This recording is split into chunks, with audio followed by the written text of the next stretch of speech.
López Obrador. Es la tercera vez que es candidato a la presidencia de la República. ¿No está luchando por ese cargo? No es el cargo, repito, es conducir un movimiento de millones de mexicanos, hombres, mujeres, libres, conscientes, para transformar a México. Soy el dirigente de ese movimiento. No es una elección más, es que las cosas de verdad cambien en el país. Y termino, me falta tiempo, me queda tiempo, diciendo de que cada 2 años me voy a someter a la revocación del mandato. Va a haber una consulta a los ciudadanos. ¿Quieres que siga el presidente o que renuncie? En efecto, el pueblo pone, el pueblo quita. Se necesita una reforma constitucional. Voy a enviar esa iniciativa, tan luego lleguemos a la presidencia, para que se permita la revocación del mandato. Imaginen cuánto nos ahorraríamos si existiera la revocación del mandato. ¿Cuántos?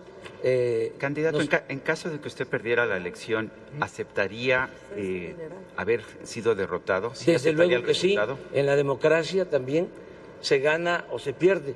Lo que buscamos nosotros es que no haya compra de votos, que no se falsifiquen las actas, que no haya fraude electoral, porque los de la mafia del poder son muy mañosos, son especialistas en las trampas.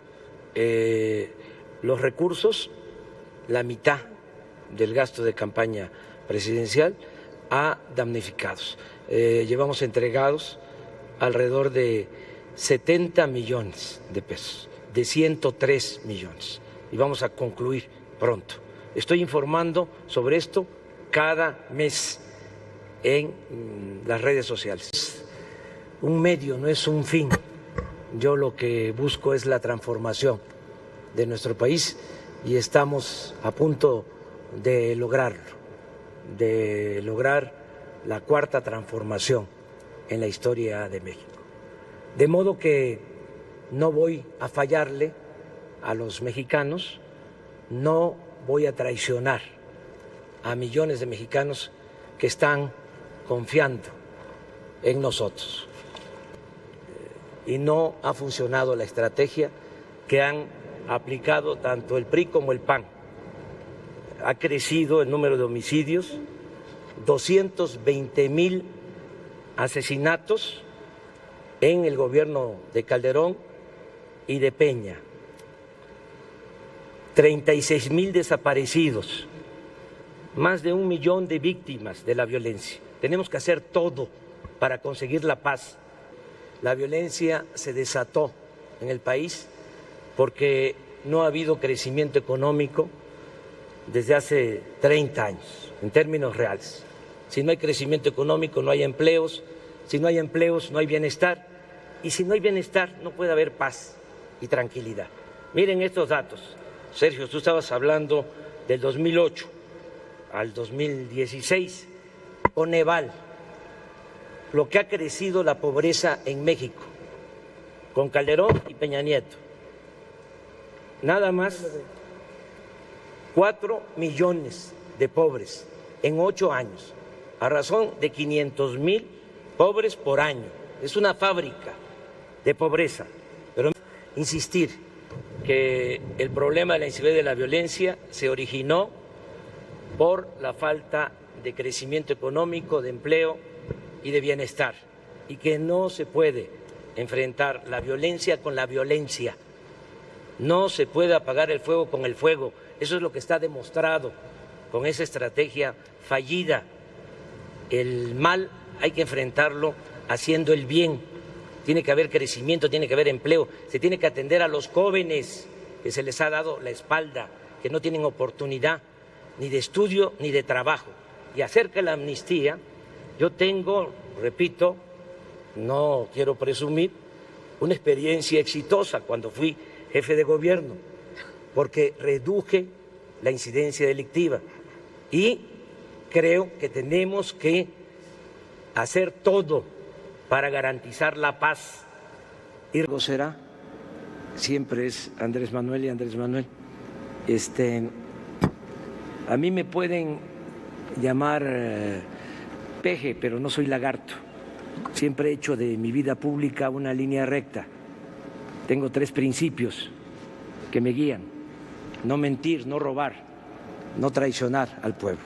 Y así voy a continuar por el resto de mi vida hasta que… Un escándalo internacional se desató cuando ejecutivos de una empresa constructora brasileña de nombre Odebrecht confesaron que habían sobornado a ministros, incluso a presidentes en varios países de América Latina para obtener contratos de obra pública. En todos los países mencionados se están siguiendo procesos penales en contra de los señalados, excepto en 2 países, en Venezuela y en México. En nuestro país resulta prácticamente imposible llevar a la justicia y que se condene a quienes desde el poder cometieron actos de corrupción. Y la pregunta que les hago, y los invito a que la debatan, es ¿qué proponen para terminar con esta clara impunidad? Empieza Andrés Manuel López Obrador. Pues acabar con la corrupción y gobernar con el ejemplo. Insisto, se puede acabar con la corrupción si hay la voluntad política del presidente, y se puede también acabar con la impunidad. En este caso, el de Odebrecht, no se aclaran las cosas porque están implicados los más altos funcionarios públicos del país. Para ser precisos, el presidente, de los moches que entregaron, de los sobornos de $10 millones,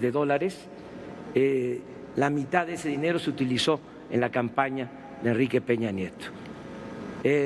Los de Odebrecht también hicieron negocios en el gobierno de Felipe Calderón. Entonces nosotros no nos oponemos a la Fiscalía Independiente. Lo que no queremos es que siga la farsa de simular de que se va a combatir la corrupción y, al contrario, se protege a los corruptos. Se creó, por ejemplo, el Instituto de la Transparencia.